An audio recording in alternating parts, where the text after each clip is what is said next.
वालेकुम। क्या हाल है बेटा सेकंड ईयर केमिस्ट्री वालों, ठीक ठाक हो?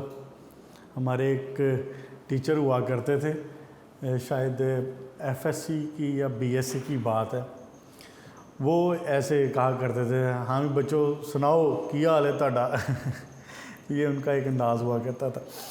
अच्छा बेटा, कैसे हैं आप लोग? खैर खैरियत हैं, ठीक ठाक हैं सब? हम जनाब अली पढ़ रहे थे वाटर पोल्यूशन के बारे में, और हमने वाटर पोल्यूशन में जो 6 चीज़ें थी बेसिकली उनको डिस्कस किया था कि how water pollution is caused. वो 6 तरीके क्या थे? वो 6 तरीके ये हो सकते थे कि जनाब अली या तो वो लाइव स्टॉक वेस्ट के ज़रिए हो सकते हैं, फिर उसके बाद हमने पढ़ा ऑयल स्पिलेज हो सकती है, बड़े पैमाने पे बड़ा नुकसान होता है ऑयल स्पिलेज। अगर खुदा न खास्ता कोई ऑयल टैंकर या इस तरह से लीकेज हो जाए तो समंदर के अंदर आप समझ लें कि हज़ारों किलोमीटर तक वो फैल जाता है, हज़ारों नहीं तो कम से कम सैकड़ों किलोमीटर तक पूरी वो एक लेयर फैल जाया करती है उसके ऊपर, समंदर के ऊपर, और उस लेयर को वहाँ से निकालना भी एक पूरा मसला हो जाता है। वो निकालना आसान नहीं रहता उस लेयर को वहाँ से। तो बहरहाल आपने ऑयल स्पिलेज पढ़ी, उसके बाद हमने डिटर्जेंट्स पढ़े, उसके बाद हमने पेस्टिसाइड्स पढ़ी, फिर हमने लेदर टैनरीज़ को देखा, फिर हमने इंडस्ट्रियल वेस्ट इफ्लुएंट को देखा।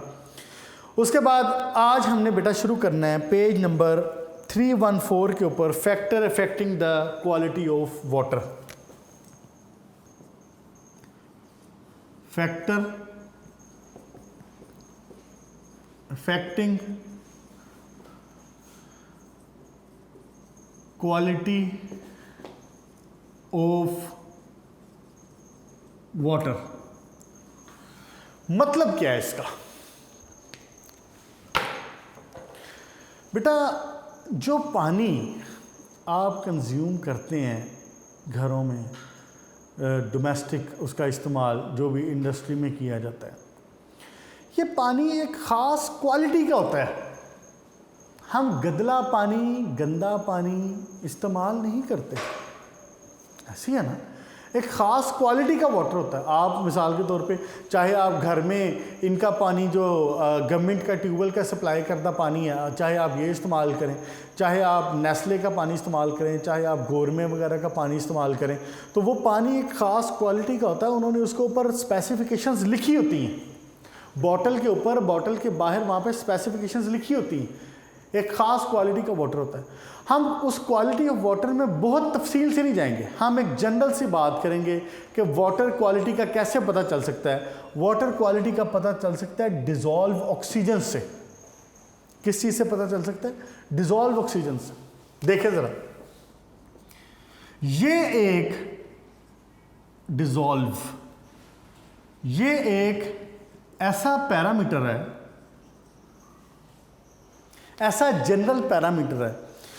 बहुत तफसील से जाना, बहुत तफसील से एनालिसिस करना, जी सोडियम कितना है, जी पोटाशियम कितना है, जी पीएच कितनी, वो सारी बातें अपनी जगह पे ठीक है। लेकिन एक अगर जनरली मैं ये जानना चाहता हूँ कि ये पानी पीने के काबिल है या नहीं, ये पानी घरों में इस्तेमाल के काबिल है या नहीं, अगर ये पानी में फ़लाँ चीज़, ये चीज़ जिसकी मैं अभी बात करने लगूँ, ये चीज़ उसमें है या नहीं है, अगर है तो कितनी मिकदार में है, तो मैं कह सकता हूँ कि ये अच्छे लेवल का पानी है या नहीं। तो उसके लिए एक सिंगल पैरामीटर, एक आसान पैरामीटर, डिज़ोल्व ऑक्सीजन। ये क्या है? Dissolve oxygen. अब डिज़ोल्व ऑक्सीजन है क्या, इसको शुरू करते हैं। पेज नंबर 314 पे हूँ मैं, और ये टॉपिक है इसका डिज़ोल्व ऑक्सीजन। इसको DO भी कहते हैं, DO। डिज़ोल्व ऑक्सीजन का मतलब है कि पानी के अंदर कितनी ऑक्सीजन डिज़ोल्व फॉर्म में मौजूद है। पानी के अंदर कितनी ऑक्सीजन डिज़ोल्व फॉर्म में मौजूद है, that is called dissolve oxygen. आपको याद है, आपने चैप्टर 4 में ऑक्सीजन सल्फर पे जहाँ पे बात हुई थी, वहाँ पे हमने ये पढ़ा था कि ऑक्सीजन वाटर में रिएक्शन नहीं करती, वाटर के साथ ऑक्सीजन वाटर में डिज़ोल्व हो जाती है। ऑक्सीजन वाटर में ना स्पेरिंगली डिज़ोल्व होती है, बहुत ज़्यादा कोई सॉल्युबिलिटी नहीं है इसकी, बहुत ज़्यादा नहीं सॉल्युबल होती, स्पैरिंगली सॉल्युबल होती है। तो वो अगर उसको देखा जाए, मेजर किया जाए कितनी सॉल्युबल होती है, तो वो है 4 से 8 ppm होती, इससे ज़्यादा भी है। लेकिन एक हेल्दी वाटर का, एक गुड क्वालिटी वाटर की जो वैल्यू है वो ये है 4 से 8 ppm। ppm आपको पता है, फर्स्ट ईयर के बच्चे आप पढ़ के आए हुए हैं, कहाँ पे पढ़ा था भला? आपने पढ़ा था चैप्टर 9 में, पार्ट्स पर मिलियन, ppm। तो ये 4 से 8 ppm करीब इसका जो है ना, ये डिज़ोल्विंग इसका होनी चाहिए। इट मीन्स कि ये जो वाटर है ये एक गुड क्वालिटी वाटर होगा। ये MCQs है इंपॉर्टेंट, बेटा इसको भी जहन में रखें, ठीक हो गया? इंपॉर्टेंट MCQs है, एक्सरसाइज का MCQs है। अच्छा जी, अगर पानी के अंदर 4 से 8 ppm ऑक्सीजन हो ना, तो वी से इट कि ये हेल्दी क्वालिटी वाटर, ये गुड क्वालिटी वाटर है, और ये पीने के लिए इस तरह से, इस हवाले से यानी हम इसको यूज़ कर सकते हैं। फर्दर चीज़ें देखते हैं कि वो और चीज़ें क्या हैं। अच्छा जी, पेज नंबर 314 के ऊपर डिज़ोल्व ऑक्सीजन के टॉपिक के अंदर इसमें यह बात भी देखें कि अगर इसके जो ऑक्सीजन की मिकदार है ये 4 ppm से कम हो तो हम इसको अनहेल्दी वाटर कहेंगे। ये वाटर गुड क्वालिटी वाटर नहीं होगा। ठीक हो गया बेटा? ठीक है, नेक्स्ट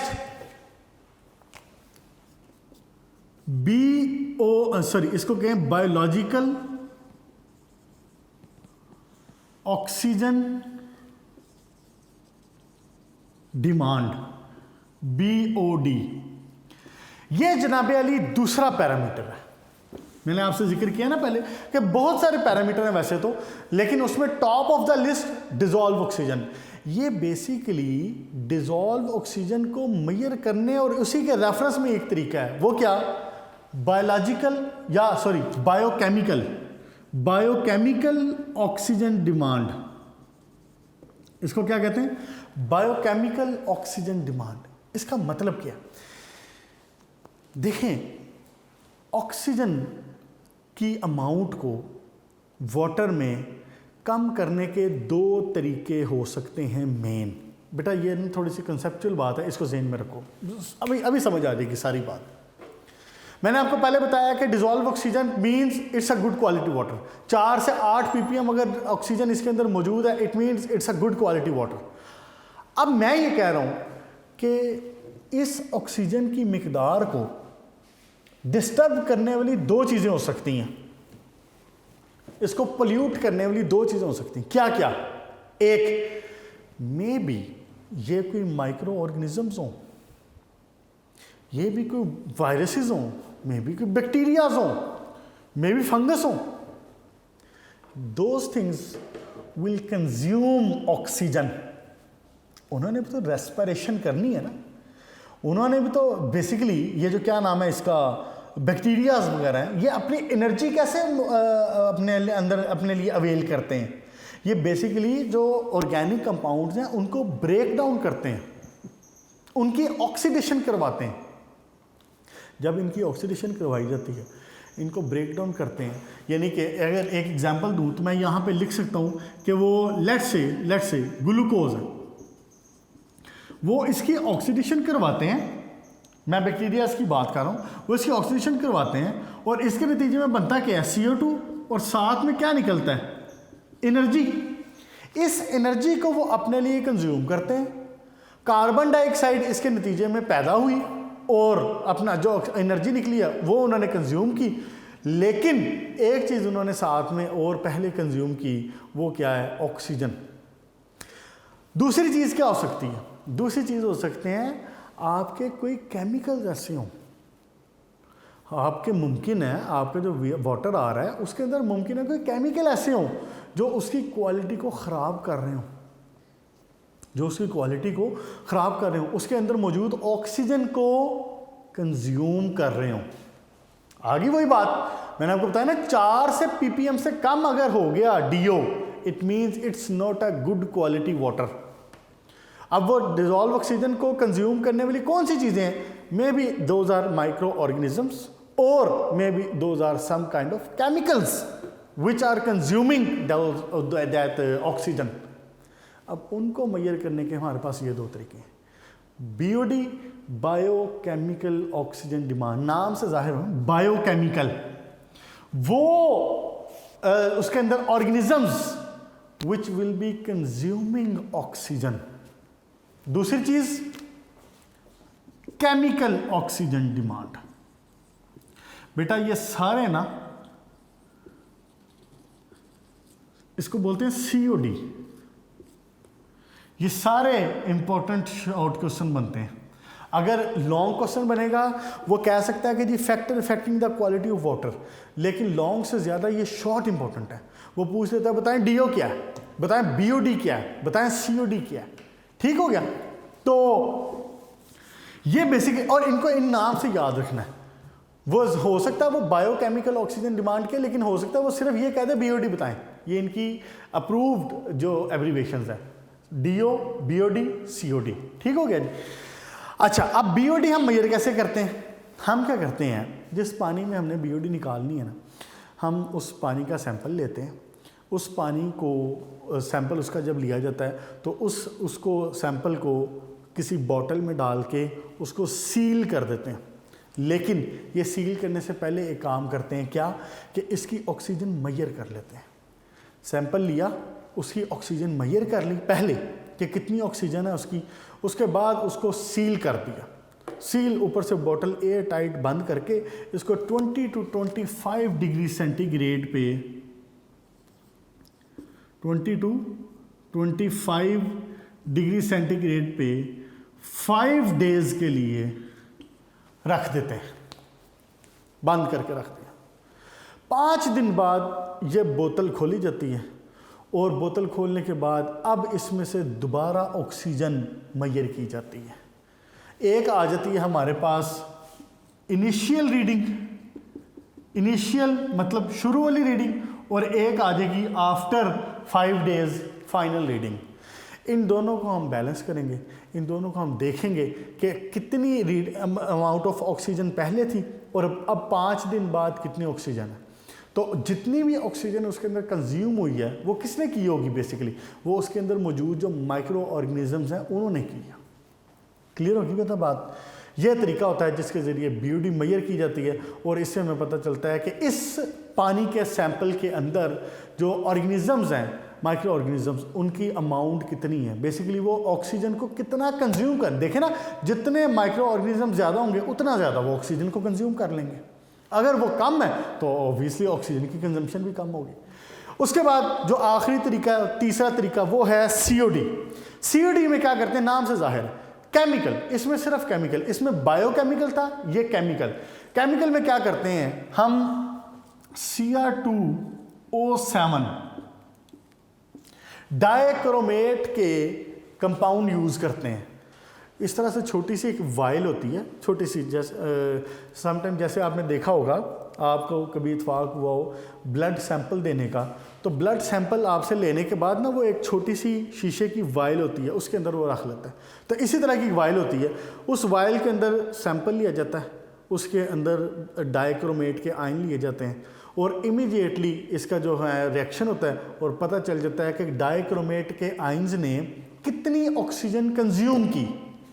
हमने मेजर बेसिकली क्या करना है, हमने मेजर करना है कि सैंपल में ऑक्सीजन कितनी है, सैंपल में ऑक्सीजन कितनी है, इसकी मेजरमेंट करते हैं। डाइक्रोमेट के साथ इसका रिएक्शन करवाते हैं, डाइक्रोमेट इसको ऑक्सीडाइज करते हैं, पता चलता है कि कितनी ऑक्सीजन कंज्यूम हुई।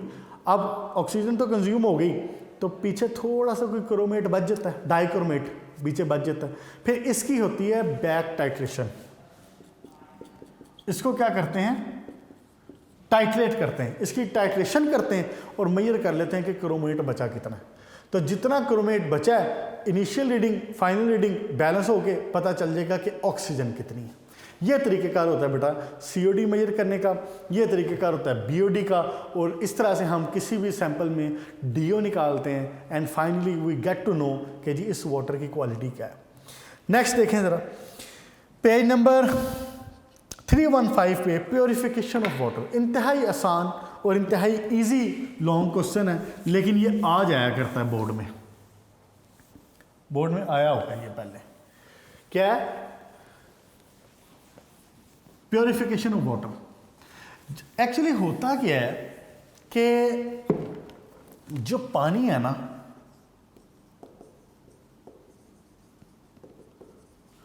प्योरिफिकेशन ऑफ वाटर, ये जो पानी है ना, आप इसको अगर साफ़ पानी है और ख़ास तौर पे अगर जैसे ज़मीन से निकल रहा है, ग्राउंड वाटर है, पानी दो तरह का हो सकता है ना, या तो सरफेस वाटर हो सकता है या वो सरफेस वाटर हो सकता है, दूसरा वो ग्राउंड वाटर हो सकता है। तो जो ग्राउंड वाटर है ना, ये बेसिकली वो है जो हम ट्यूबवेल के ज़रिए, कुएं के ज़रिए, पंप लगा के ज़मीन के अंदर से ले रहे हैं। और सरफेस वाटर वो है जो कि पानी ऊपर मौजूद है, सरफेस के ऊपर, झीलें हैं, नहर है, कोई दरिया है, ये सरफेस वाटर में आते हैं। और जो पानी नीचे से निकाला जा रहा है वो आता है ग्राउंड वाटर। जो ग्राउंड वाटर ना, ये तो मोस्टली वी एक्सपेक्ट कि साफ़ होता है, हम इसी को कंज्यूम करते हैं ज़्यादातर, लेकिन सरफेस वाटर साफ़ नहीं होता। सरफेस वाटर किसी सूरत में, जैसे मिसाल के तौर पे आप ये इस तरफ जाएं, पहाड़ी इलाकों की तरफ, शुमाली इलाका जात की तरफ, जहाँ पे झीलें मौजूद हैं और हमें पता है कि वो झीलें जो वो हैं, क्या नाम है उनका, ग्लेशियर्स, उनको पिघल के आ रही हैं, तो चलें ठीक है, मुमकिन है कि वो साफ़ हो। लेकिन यूजली अब जैसे लाहौर जैसा शहर है, हमारी ये जो केनाल है ये सरफेस वाटर है, दरियाए रावी है ये सरफेस वाटर है, लेकिन ये साफ़ तो नहीं है ना, इनको तो आप कंज्यूम नहीं कर सकते पीने के पानी के लिए। तो अब मामला ये आता है कि अगर हमने पानी को कंज्यूम करना है तो फिर हम इसको पहले साफ़ करें, इसको क्लीन अप करें। क्लीन अप करने का ये तरीका है जिसको कहते हैं प्योरिफिकेशन ऑफ वाटर या water treatment. Purification of water या वाटर ट्रीटमेंट, दोनों तरह से लॉन्ग क्वेश्चन पूछ सकता है। ये आपका एक्सरसाइज का क्वेश्चन तो नहीं है, लेकिन ये है कि ये बोर्ड में इससे पहले आ चुका हुआ है। बोर्ड में कम से कम भी 2-3 दफ़ा उसने ये बात पूछी हुई है। नहीं सॉरी, एक्सरसाइज का क्वेश्चन है ये, क्वेश्चन नंबर 14 है, एक्सरसाइज का क्वेश्चन नंबर 14 है। अब अगर आप क्वेश्चन नंबर 14 देखें ना, तो वहां पे उसने एक वर्ड यूज किया हुआ है, portable water. Portable water, portable का मतलब यही है, पोर्टेबल का मतलब होता है पॉट एबल। ये पॉट का मतलब है बर्तन, बर्तन को बोलते हैं ना पॉट। तो पोर्टेबल का मतलब वो पानी जिसको आप बर्तन में ले सकते हैं, ये नहीं कि आप पी सकते हैं, यूज कर सकते हैं। तो ये उसने ये क्वेश्चन दिया हुआ है, क्वेश्चन नंबर 14 पे एक्सरसाइज का। उसने कहा है कि how water is purified that is made portable, discuss in detail. तो आप इसमें पूरा ये टॉपिक बताएंगे। बेटा वाटर को पोर्टेबल बनाने का या वाटर को प्योरीफाई करने का बेसिकली 3 मेन स्टेप्स हैं। ये मैं कह रहा हूं कि 3 मेन स्टेप है। एक एरेशन, दूसरा कोएगुलेशन, तीसरा क्लोरीनेशन। एक एरेशन, दूसरा कोएगुलेशन, तीसरा क्लोरीनेशन। ये 3 मेन स्टेप हैं। इसके अलावा फिल्ट्रेशन वगैरह भी इसमें शामिल है, कार्बन ब्लैक, चारकोल डाला जाता है, लेकिन ओवरऑल मेन 3 स्टेप्स हैं। क्या? Aeration, coagulation, chlorination. इंतहाई आसान छोटी सी स्टोरी है, स्टोरी की फॉर्म में मैंने आपको बताना है और आपको सारा पता चल जाना और याद हो जाना। देखें ज़रा, सबसे पहले हम आते हैं एरेशन के ऊपर। एरेशन नाम से क्या लग रहा है? एरेशन, इसका मतलब है कि इसके अंदर से, पानी के अंदर से एयर पास करवाना। क्या? एयर पास करवाना।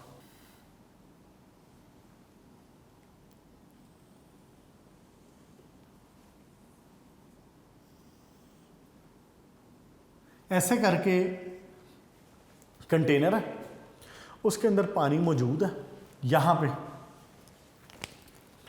लेट्स से यहाँ पे ये ब्लू कलर का वाटर मौजूद है।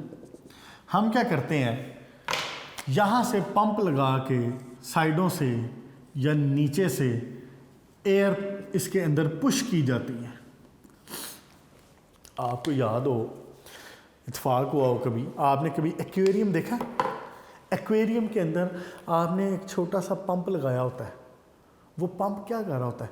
वो पंप बेसिकली एयर इनपुट दे रहा होता है, और उसकी वजह से, पंप की वजह से जो आपका पानी है उसमें डिज़ोल्व ऑक्सीजन की अमाउंट बढ़ती है। यही काम हो रहा है एयरेशन में। क्या किया जाता है कि पीछे से जो पानी आया है, वेस्ट वाटर, जहाँ से भी जो भी पानी आ रहा है, उसमें से सबसे पहले पास की जाती है एयर। एयर पास करने से क्या होगा? मिसाल के तौर पे कोई डिज़ोल्व्ड गैसेस हैं,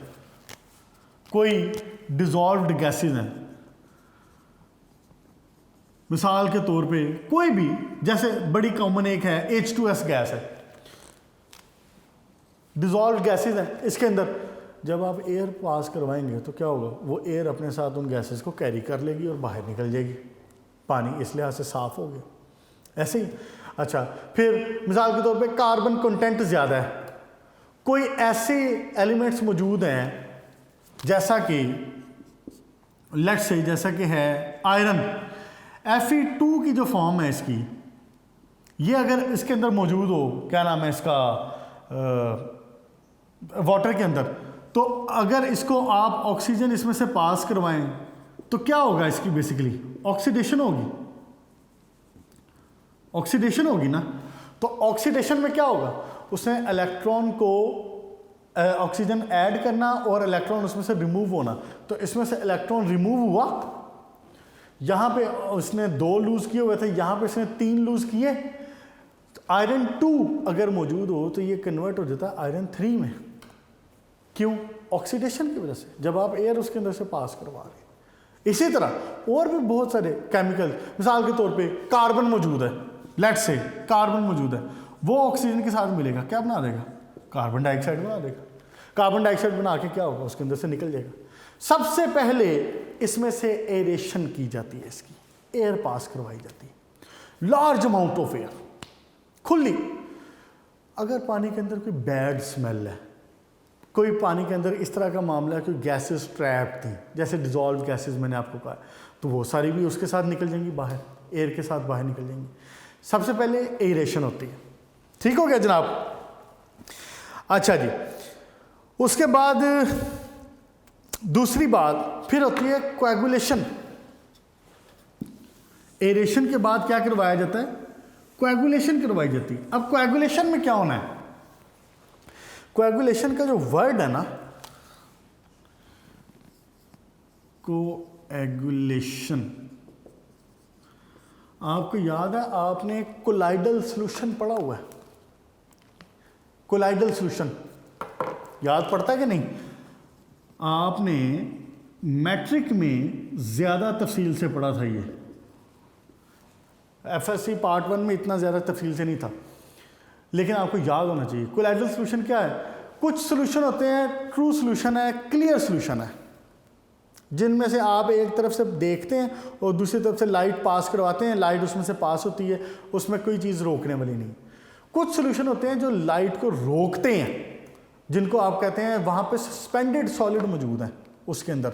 सस्पेंडेड सॉलिड का क्या मतलब होता है कि उसके अंदर जो पानी है या जो वो सॉल्यूशन है उसके अंदर कोई डस्ट पार्टिकल मौजूद हैं, कोई ऐसे पार्टिकल मौजूद हैं जो बेसिकली उसके अंदर सस्पेंड हैं। तो जब आप लाइट पास करवाएंगे तो they will stop that light, वो उसको पास नहीं होने देंगे मुकम्मल।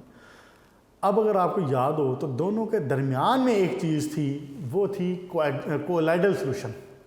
कोलाइडल सॉल्यूशन में क्या हो रहा था कि particles were not that much big कि वो सस्पेंडेड सॉल्यूशन में आए, और particles were not that much small कि आप उसको क्लियर सॉल्यूशन कह लें।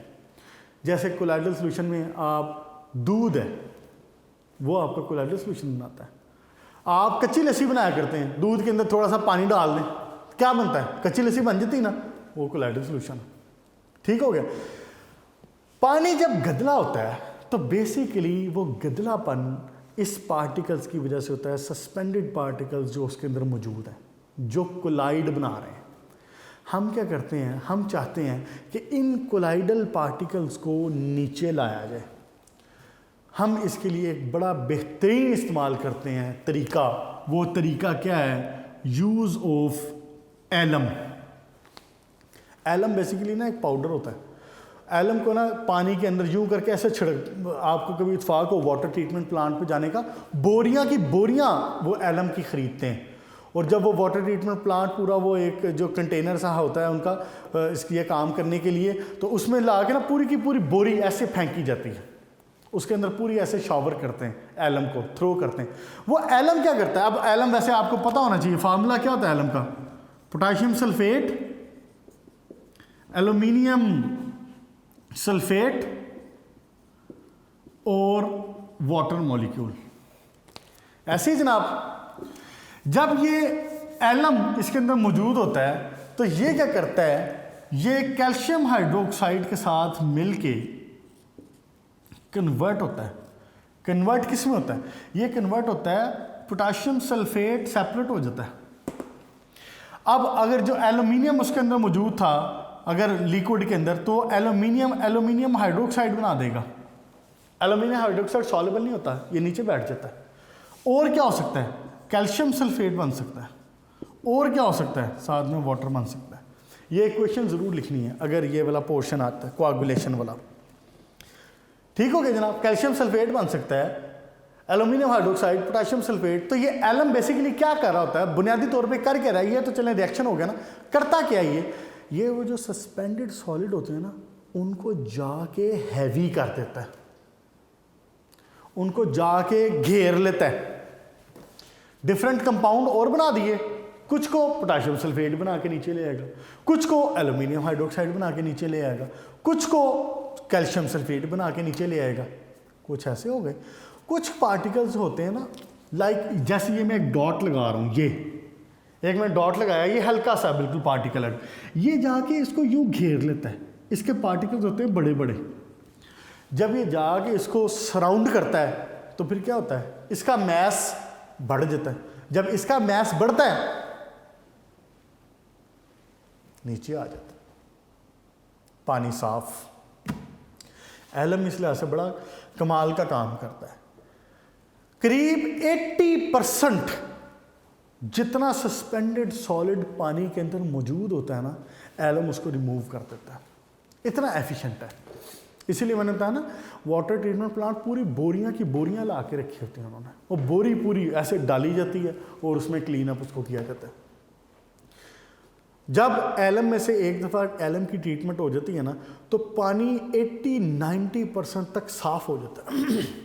उसके अंदर जितना डस्ट पार्टिकल, जितने ऐसे पार्टिकल जो कि कोलाइडल पार्टिकल थे, जितने ऐसे पार्टिकल जो कि सस्पेंड थे, वो सारे के सारे नीचे आ जाते हैं उसके अंदर। क्लियर होगी बेटा बात? यहाँ पे कोएगुलेशन की बात हुई ख़त्म। कोएगुलेशन के बाद अगर मिसाल के तौर पे आप समझते हैं कि पानी हार्ड है, पानी अगर हार्ड है तो उसके अंदर इसने हेडिंग नहीं दी हुई, लेकिन आप एक बना सकते हैं चाहें तो। इसने उसको वैसे ही जेली तौर पे उसकी बात कर दी है। अगर आप चाहें तो आप एक हेडिंग बना सकते हैं कि softening of water, softening of water. एक छोटी सी बात है इसके बाद, कोएगुलेशन के बाद क्या सॉफ्टनिंग ऑफ वाटर कैसे की जाती है? अब हार्ड क्यों होता है वाटर? कैल्शियम और मैग्नीशियम के क्लोराइड और सल्फेट की वजह से। आपने ये सारी बातें पढ़ी हुई हैं पहले। कैल्शियम और मैग्नीशियम के क्लोराइड और calcium chloride, magnesium chloride, calcium sulphate, magnesium sulphate, basically these things are responsible के water becomes hard. Chapter 3 borax, uses of borax, softening of water. याद आया? आप बोरेक्स को भी यूज़ करते हैं, आप सोडियम सल्फेट वॉशिंग सोडा को भी यूज़ करते हैं, फिर आप जनाब अली सोडियम सल्फेट नहीं वॉशिंग सोडा उसको यूज़ करते हैं। फिर आप याद हो आपको एक सोडियम जियोलाइट यूज़ किया करते थे, आपने पढ़ा है, ये 8th में पढ़ा होगा शायद, सोडियम जियोलाइट।